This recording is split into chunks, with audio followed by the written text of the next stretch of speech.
I've abandoned my boy! Welcome back to Banging the Can, the Houston sports show that does not apologize for championship rings and tings, presented by Bolen Media. I am your host, Ross Bolen, and everybody needs to chill out, man. Calm down. Deep breaths. In through the nose, out through the mouth. Try it with me. Just try it with me. Try to relax yourself. Let's count to 5. 5 seconds in through the nose. 5 seconds out through the mouth.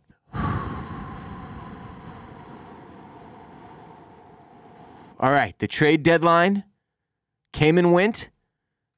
People are angry. Very, very angry out there in the streets. I barely even have a rundown for today's show. I really just wanted to check in and see if I can get everybody to take it down a notch or 2, perhaps 3. Because what I am seeing, reaction-wise, from this fan base, while maybe even a little bit warranted, it's just wildly unnecessary. You're acting like we traded, Jordan. It's insanity. You people have derailed. And I'm here to try to bring you back down to earth. All right, so the Astros brought in left-handed starting pitcher Yusei Kikuchi. Cool last name. First note, Kikuchi. I like it. From the Blue Jays for Jake Bloss, Will Wagner, and 1 Joey Loperfido. And I know why people are upset about this one, and we'll get to it in a second. But first, Jake Bloss was ass. Not ready for the big show. Not technically a prospect. He's too old. Maybe he never will be ready for the big show. Nobody should care that we traded Jake Bloss. Say goodbye to Jake Bloss. Never think about Jake Bloss again. I don't want to have to say his name ever again in my entire life. Ever. Jake Bloss, gone. That was it last time. Will Wagner. Who the fuck is Will Wagner? None of you ever thought about Will Wagner before yesterday. And if you did, you're one of those freaks that's way too deep into the farm system. But again, Will Wagner, not a traditional quote-unquote prospect. He's gone. It's fine. None of you should care. The sticking point, the painful loss, is obviously Joey Loperfido. And I'm going to explain to you now why you shouldn't even be upset about that. And I know you might get mad at me. Maybe you're a little triggered. You're still emotional from the events. Give me a chance. Hear me out. Please. Okay? Loperfido is a painful loss for a couple of reasons. One, it has been a while since we had a guy get called up that we could get truly excited about. All right? Big John aside, Loperfido is the first dude in a while that we've had called up. He had just a great personality, seems like a really good dude, kind of reminded me of like a George Springer type. He produced fairly well in spots with the bat and had some spectacular plays in the outfield, right? We were all excited about Joey Loperfido. We got behind Joey Loperfido. We were rooting really hard for Joey Loperfido. So to see Joey get traded really freaking hurt. And I was right there with you. The second I saw the fucking push notification on my phone, I was like, Joey, no! I tweeted something to that effect. I also was upset. But what if his ceiling is Chas McCormick? What if his ceiling is Jake Myers? Will you care? Because there's a good chance that's possible. That's a real possibility that his ceiling is somewhere around 2 guys we already have. Okay? His strikeout rate, not good. Striking out a fuck ton. Way too much. And I hope the best for Joey Loperfido. Again, I'm a fan. I'll root for him wherever he ends up the rest of his career or whatever. I would love to see him have success. But it's entirely possible that we never even hear his name again. That he doesn't do dick. The Astros are betting that he probably isn't better than we've seen him be, and that he's not going to get better. And Dana Brown, our general manager's entire job, is evaluating talent, trying to assess and predict a ceiling, and then going off of that information, right? So does it hurt to see Joey Loperfido go? Yes. Is this as big of a loss as many of you are treating it? Absolutely not. And I was one of the people who was incensed for about 30 minutes after I saw this trade come through. I was so pissed, stomping around my house, angry, yelling at my dogs. And then when I woke up after a night of sleep, I was like, you know what? This is fine. This is fine. Why am I even upset about this? It's fine. It hurts a little, but you move on. It's like a middle school breakup level of pain. You think it matters way more than it does. And then you get on with your fucking life, and you have another starting pitcher as a result. All right, so you say Kikuchi from the Blue Jays. Is he some shiny object we're all super fucking excited about? No, he has a 4.75 ERA this year. That being said, part of this organization, the Houston Astros' success that has been sustained over the past 7-8 seasons at a level we have never seen it sustained before, is in the pitching coaching section of the fucking ball club, where they find guys that they think, I can make him better. I could tweak this, I could add this, I could do this, I could take that pitch away, add this pitch, and make him into something significantly more valuable and better than he currently is. That's obviously what they're doing here, on top of the fact that the market was pretty shallow. And the market was insanely expensive for starting pitching in the 2024 free agency fucking extravaganza. Did you see what people were dishing out? We were one of them. We certainly didn't win the trade deadline. You're not going to find us getting an A- or B+ on any of the trade deadline rankings. But you're also probably not going to find us in the losing section of most of those rankings, because it feels like we gave up more than we did, but we had to give up as much as we did to get what we needed. And as we said and knew before the trade deadline, we knew we had to have one at least starting pitcher. Kikuchi is not going to be an ace. He is not going to even be our number 2 or 3 guy. He is likely a number 4 guy, and that's just until we get Verlander back, and hopefully soon also Garcia. So we're kind of plugging a little fucking hole in the sinking ship here. As far as the pitching staff goes, that's a sinking ship. It's a ship with many holes in it. It's like the fucking Titanic. It was supposed to be an amazing, beautiful voyage, and it's been a goddamn disaster all year long as a result of injuries plaguing the team nonstop. So we had to have this. We had to have a guy. They evaluated Kikuchi. They said, that's the dude we want. We think we can make this dude better. We think we can make this dude work. Did they have to give up a lot to give him? Yes. Does it suck? Yes. Does it hurt? Yes. Saying Loperfido bye-bye is not something any of us wanted to do. But what the fuck would you have preferred? Would you have been happier if it was Chaz? I joked after Hader gave up a 2 or 3 run shot to lose that first game in the Pirates series that I would have preferred to trade Josh Hader and then plug Ryan Presley back into the closing spot. And I'm only half joking when I say that still. Obviously, that's not a thing. Hader's contract is insane and nobody wants that. But if you're making me go through the lineup right now, the only guy that maybe I would have preferred to trade instead of Joey Loperfido, and this is a maybe, you could have convinced me maybe that I'd be better off with this, but then it's John Singleton, but then you don't have a first baseman. And Big John has stepped up in a lot of ways, and I've got love for Big John that runs deeper than my love for Joey, who frankly is a new guy. So this was it. We had to do what we had to do. I fucking hate that I'm having to come in here and be the dude who's defending the front office, because I don't like the way the front office handles a lot of things. I don't like how they keep us in the dark constantly and tell us things like, oh, Kyle Tucker, he'll be fine. It's just some shin discomfort. And then he's out for like 3 freaking months. I don't like that we get the neck discomfort thing with Justin Verlander with very few updates. And they're the opposite of transparent. They're opaque at best with the media. I don't love that. But it has resulted in a dynasty. So and look, everybody was like, oh, look how depressed Dana Brown is. He knows he got destroyed here. I don't think that's necessarily it. Dana Brown is tired. This is a tough job. This was his busy part of the year, the trade deadline. He's tired. He did what he could. Probably not happy that the market was as demanding as it was and it was as expensive as it was to get starting pitching. But Dana Brown not coming out and being like fired up. Would you have been happier with the result if Dana Brown came out smiling like, we did it, we traded Joey Loperfido? No, I don't think he wanted to let Joey Loperfido go. I don't think he wanted to have to do this, but he had to do what he had to do to get a starting pitcher. It'd be like if your boss told you, hey, if we don't get a starting pitcher, you're fucking fired, which is pretty much where he was at. Like, if you don't bring in a starting pitcher, looking at our rotation currently as Dana Brown, you're probably going to get canned. You had to have a starting pitcher. So he's not ecstatic about what he had to give up, just like we're not ecstatic about what he had to give up.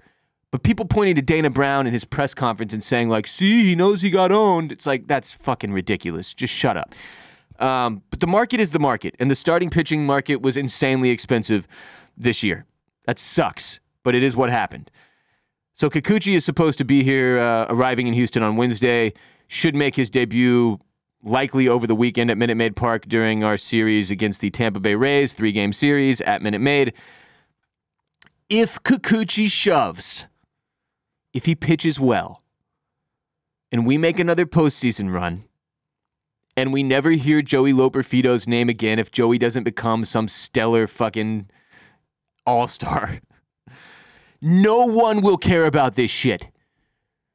If you give up Loperfido or make another ALCS, every single one of you is picking give up Loperfido and make another ALCS, every single one of you is doing it. Every single one of you is doing it if you could know that was the guaranteed result. Now, do we know that's the guaranteed result? Of course not.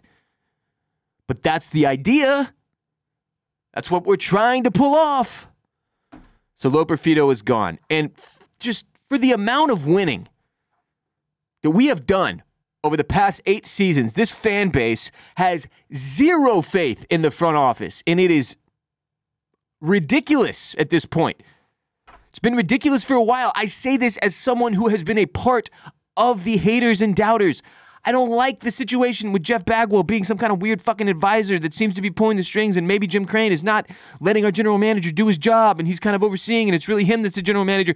I don't like all that talk. I hate all the rumors. I don't like that none of it ever gets dispelled, that nobody ever steps up and defends the front office as far as the front office itself goes, as far as the players go, as far as ownership goes. I wish somebody would speak out. I don't like having to be the one who does it myself, but we have been crushing it season after season after season. Has there been a slight decline as we get to the end or near end of the dynasty? Yes, time kills all things. We know the dynasty will not go on forever. Yes, we know the window is eventually going to close, and it's likely in the next 2 or 3 seasons that we see a big drop-off. We've seen the downslope begin over the last 2 years. We still made the fucking ALCS last year and came 1 game from going back to another World Series, which we almost definitely would have won. It's frustrating sometimes as a fan when your team has a lot of success, and that's where we're at. A blessed, spoiled fan base feeling frustration because we're so used to winning, and we haven't been doing it at quite the same clip as we were before the last couple seasons. So it's causing this crazy overreaction and all this doubt and hate and lack of faith in the front office and in Jim Crane, and it's not deserved yet. If the Astros fail to make the postseason this year, then we can all circle back to this moment and this trade deadline and call it a failure and yell for Dana Brown's head, and that's totally fine. But until we get the negative result that you're all assuming is going to happen before it happens, chill, relax.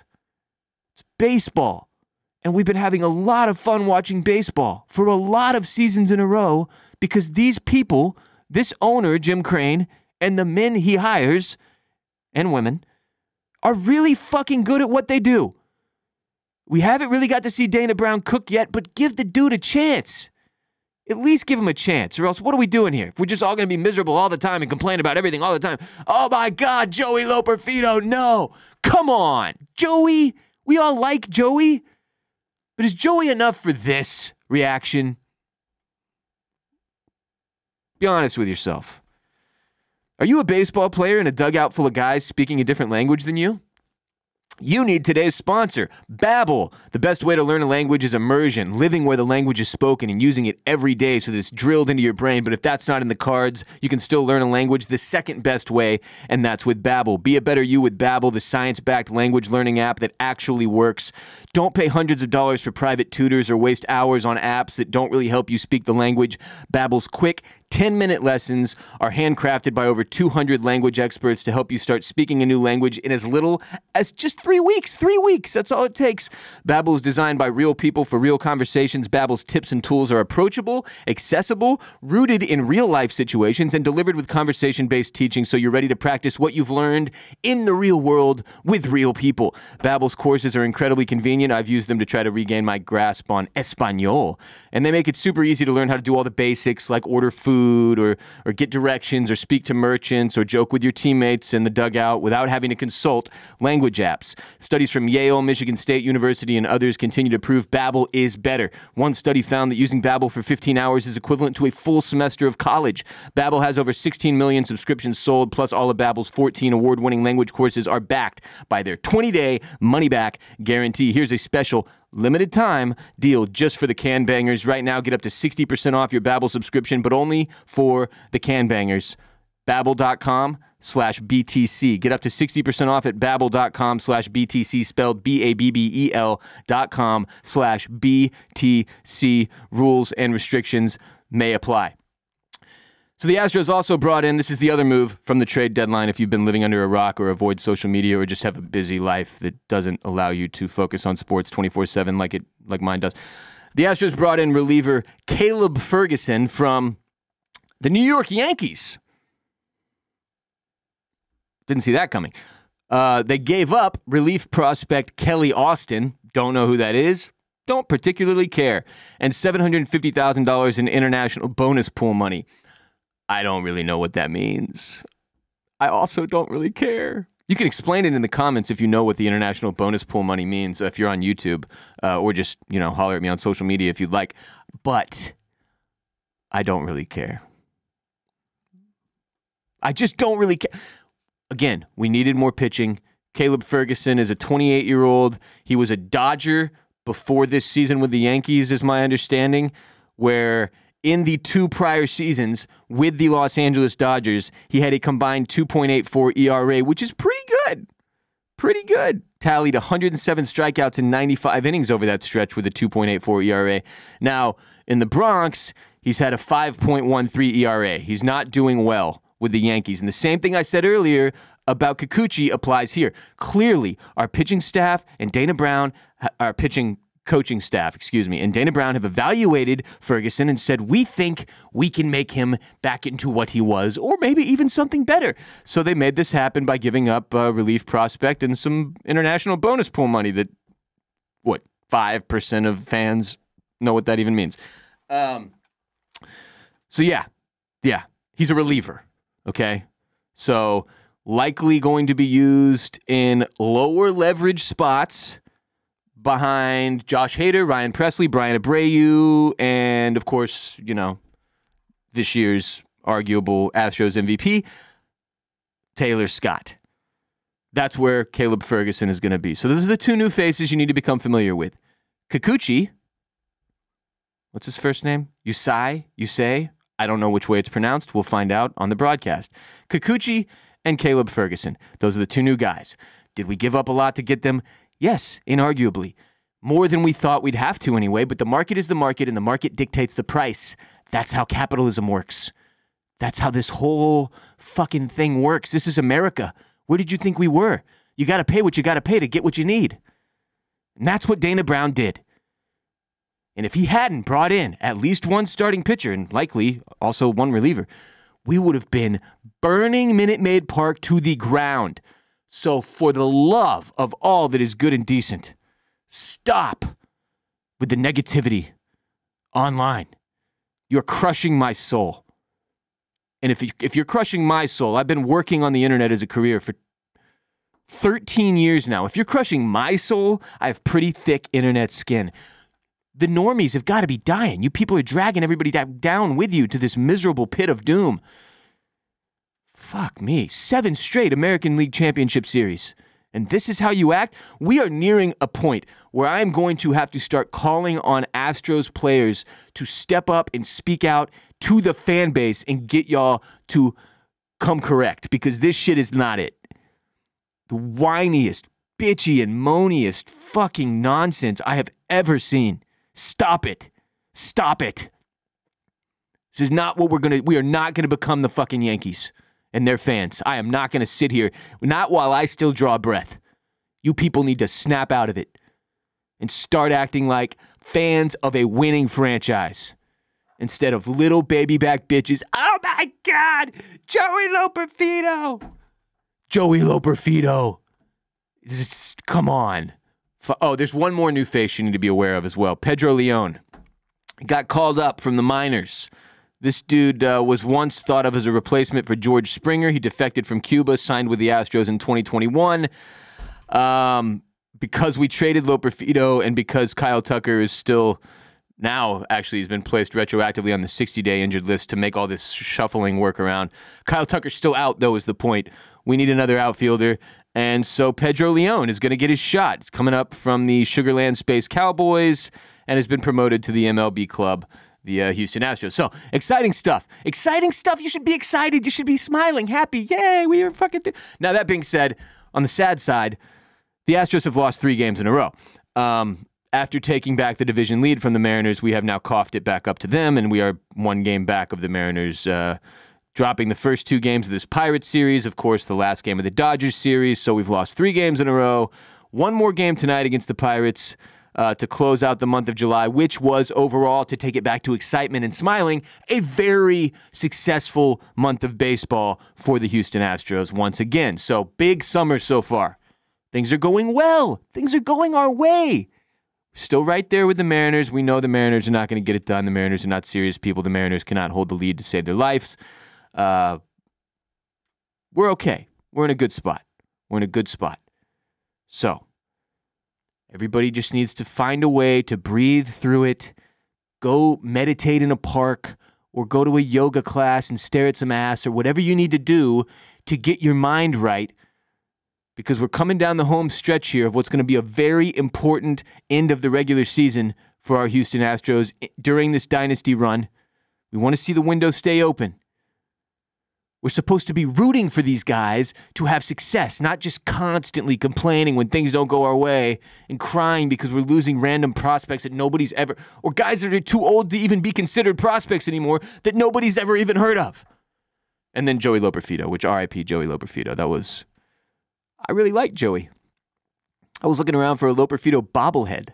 Glad I didn't get one, though. That would have been awkward. Yell in the comments if you must, if you're watching on YouTube. Holler at me on social media if you must, at WR Bolen on Twitter and Instagram. Explain to me what the international bonus pool money means. But please, pull your head from your ass if you're one of the people that's been crying nonstop for the past 24 hours and just accept the fact that this is what they had to do to get another pitcher, which we absolutely, undeniably had to have. That'll do it for today's show. Remember, every episode of Banging the Can is available on all the major podcast platforms, as well as in full video on youtube.com/@bangingthecan. If you would prefer to watch instead of just listen, you can do that on youtube.com/@bangingthecan. If you're watching on YouTube right now, hit the subscribe button, turn on notifications so that you get notified every time a new episode drops. Say something in the comments, please, and thank you. On that note, please share the most unapologetic Houston sports show in existence with your friends and family. Follow us on social media at Banging the Can on TikTok, on Instagram, on X, formerly known as Twitter. Support our sponsors. When you hear me do one of those reads, don't skip through it. If you do that, you're killing the show. The show may die because of you. It'll be your fault. Today's sponsor, babbel.com/BTC. Get in there for up to 60% off. Links and codes and details for every sponsor we ever have are always in the description of the episode below it. Check out Bolen Media by going to bolenmedia.com. That's my startup that provides you with the can banging experience you are currently enjoying. We got a great F1 show called Formula Bone. If you're an F1 fan, go to youtube.com/@formulabone. Subscribe and get the latest and greatest in the world of F1 every single week from Jared J-Bone Borislow, who is your host there on Formula Bone. Check out my other show. It's a comedy, The Ross Bolen Podcast, wherever you're getting Banging the Can. And if you're watching House of the Dragon, we got the season 2 finale this upcoming Sunday. I host a House of the Dragon companion podcast called Oysters, Clams, and Cockles. It's huge. People love it. It's very successful. It's what gives me the ability to do this show, honestly. It's called Oysters, Clams, and Cockles. It's available wherever you get Banging the Can. You can watch it on YouTube. You can listen on the podcast platforms. We break down, discuss, and laugh about every episode of the show after they come out. I do it with my co-host, Barrett Dudley, who is another huge Astros fan, born and raised Houstonian, one of my best friends for over 20 years. We went to West Side High School together over on the west side of town. I know that's shocking. The geographical location of West Side High School is on the west side of town. But all that is to say, we got a lot of good content here at Bolen Media. We appreciate you for supporting us. It means a lot. I'm Ross Bolen. Again, you can follow me on Twitter, X, Instagram, at WRBOLEN, at WRBolen. I'll be back next week. Calm yourselves. Pull it together. We don't have that many games left. We're getting to the exciting part of the season. We got another arm, 2 arms, and an outfielder. New people to look forward to. Until next time, H-Town, stay down.